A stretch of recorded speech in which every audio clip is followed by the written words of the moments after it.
Sa lahat ng mga artista na nalink sa'yo, sino yung muntik mong maging girlfriend? Ito naman, tayo lang dalawa. Yes po. Oo, di ba? Sino yung muntikan lang?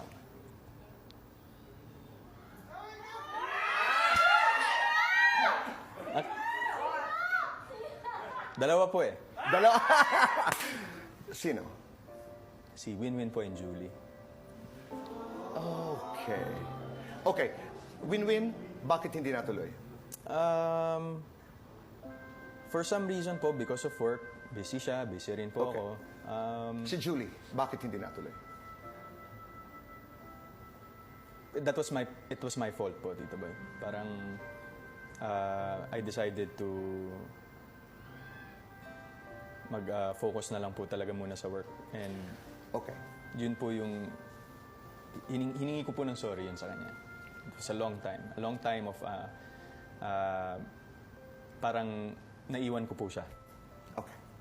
And I'm sure if she's watching right now, na alam niya man po na sabihin ko na po, I never told anyone this.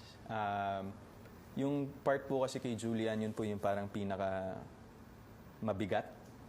And then when we were doing Sunday Pinasaya that time, since that time that we separated po, ang tagal po namin hindi nag-uusap. Like a 7 years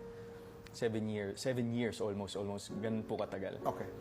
And then, naniniwala po kasi ako na time really heals everything. And mahirap po kasing ipilit eh, na gusto mo na magkaayos kayo, pero yung panahon, hindi pa tama. Kasi sariwa pa po yung sugat eh.